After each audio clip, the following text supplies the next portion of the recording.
क्या चिराग पासवान केंद्रीय मंत्री पद से इस्तीफा देंगे, सांसदी से इस्तीफा देंगे? ये सवाल इसलिए क्योंकि उनकी पार्टी के सांसद और उनके जीजा ने एक बड़ा बयान दिया है। अरुण भारती जमुई से सांसद बने हैं। अपने जीजा जी के लिए उन्होंने जमुई की सीट छोड़ी थी और हाजीपुर वो सांसदी का चुनाव लड़ने उतरे थे। लेकिन इस विधानसभा चुनाव में कुछ नया होने वाला है, कुछ बड़ा होने वाला है। और बड़ा इसलिए होने वाला है क्योंकि लगातार चिराग पासवान ये कहते रहे हैं कि भले ही वो केंद्र की राजनीति कर रहे हैं, लेकिन उनका दिल जो है वो बिहार की राजनीति में बसता है। बिहार फर्स्ट, बिहारी फर्स्ट की बात हमेशा से करते रहे हैं। और अब विधानसभा चुनाव लड़ने की चर्चा हो रही है। और चर्चा भी हो क्यों ना, क्योंकि मुख्यमंत्री के पद के दावेदार के तौर पर उनके समर्थक, उनके पार्टी के नेता उन्हें देख रहे हैं। चिराग पासवान के जीजा और जमुई से सांसद अरुण भारती ने आज सोशल मीडिया साइट पर एक लंबा चौड़ा पोस्ट लिखा। उसमें उन्होंने लिखा कि हमारे राष्ट्रीय अध्यक्ष श्री चिराग पासवान जी हमेशा कहते हैं कि उनकी राजनीति बिहार केंद्रित है और उनका vision Bihar first, Bihari first, एक विकसित और आत्मनिर्भर बिहार का संकल्प है। यह तभी संभव है जब वे खुद बिहार में रहकर नेतृत्व करें।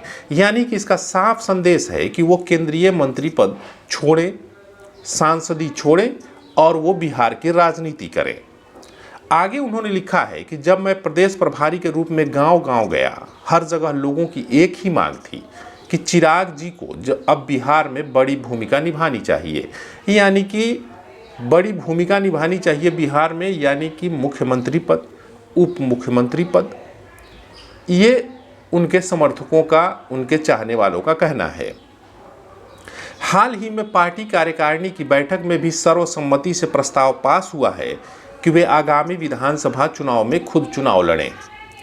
देखिए, चिराग पासवान को आप लोग जानते होंगे तो चिराग पासवान ये पहले भी कहते रहे हैं कि उनकी पार्टी तय करेगी कि उन्हें आगे विधानसभा चुनाव लड़ना है या नहीं लड़ना है।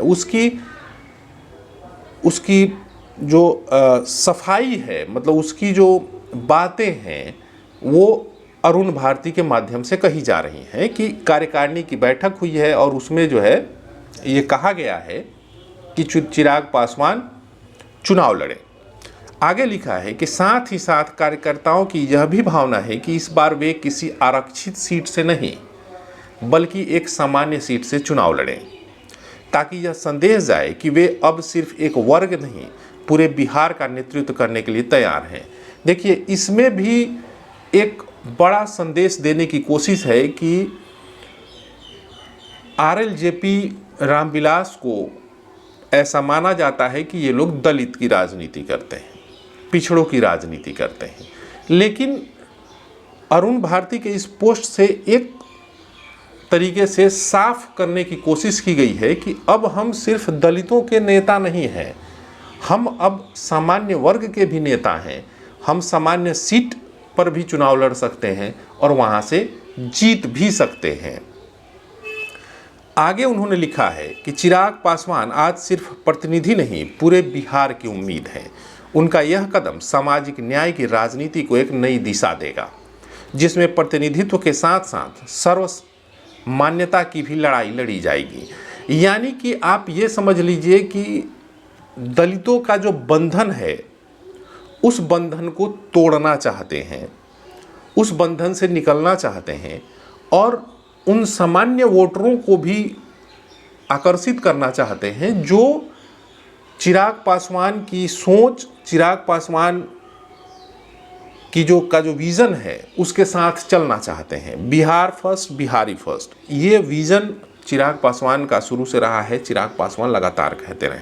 लेकिन सबसे बड़ा सवाल है कि सामान्य सीट वो कौन सी सीट होगी जो सामान्य सीट होगी? क्या वो हाजीपुर की सीट होगी? क्या वो वैशाली की कोई विधानसभा की सीट होगी? क्या वो जमुई की कोई विधानसभा की सीट होगी? क्योंकि जब चुनाव नज़दीक आ रहे हैं, वैसे वैसे चिराग पासवान की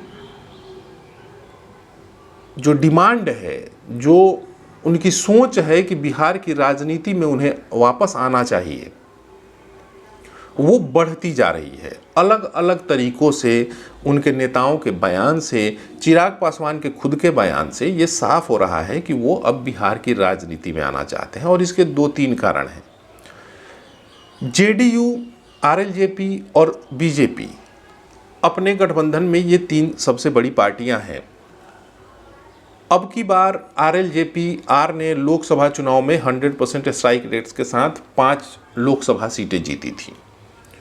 कोशिश ये है कि 40 से 50 विधानसभा की सीटों पर ये चुनाव लड़ें और ज़्यादा से ज़्यादा सीटों को जीते। अगर पिछले विधानसभा चुनाव का आंकड़ा देखेंगे तो उसमें चिराग पासवान की पार्टी खास नहीं कर पाई थी।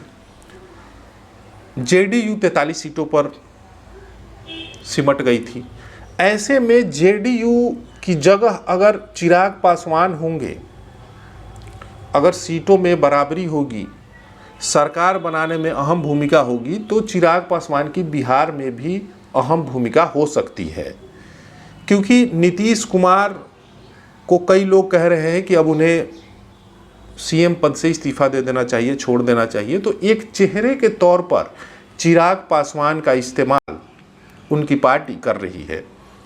और हो भी क्यों ना, यंग हैं, डायनेमिक हैं, पढ़े लिखे हैं, बिहार को समझते हैं, केंद्र की राजनीति करते रहे हैं। तो ऐसे में चिराग पासवान एक अच्छा ऑप्शन बिहार के लिए बन सकते हैं। चिराग पासवान में वो काबिलियत है कि वो आने वाले समय में बिहार का प्रतिनिधित्व भी कर सकते हैं। और यही बात उनकी पार्टी के लोग भी कह रहे हैं, वो खुद भी कहते रहे हैं।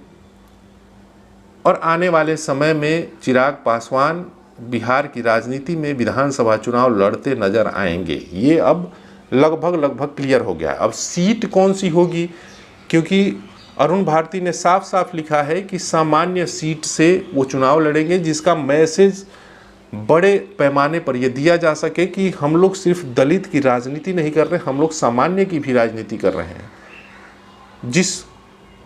जिसकी बात हमेशा मोदी जी करते रहते हैं कि सबका साथ, सबका विकास, उसी पद चिन्हों पर चिराग पासवान भी चलने की कोशिश कर रहे हैं। और आने वाले विधानसभा चुनाव में चिराग पासवान किसी सामान्य सीट से चुनाव लड़ेंगे। हाजीपुर से लड़ेंगे तो उनके पुश्तैनी सीट रही है, ये कह लीजिए, पिता की सीट रही है, वहीं से सांसद भी हैं। तो हो सकता है कि आने वाले समय में वो हाजीपुर के किसी सीट से चुनाव लड़ लें, या वैशाली से, जमुई से, या समस्तीपुर के किसी सीट से जहां पर उनकी पकड़ ज़्यादा है। क्योंकि हर राजनेता यही चाहता है कि जहां से वो, अगर पहली बार अगर चिराग पासवान कहीं से विधानसभा का चुनाव लड़ेंगे, सांसद हैं, तो सोच समझकर सीट का चयन किया जाएगा। क्योंकि इसका जो असर होगा वो काफ़ी दूर तक जाएगा, उनकी पार्टी के लिए भी, उनके लिए भी। अभी तक आपने हमारे चैनल को सब्सक्राइब नहीं किया है तो कर लीजिए। धन्यवाद।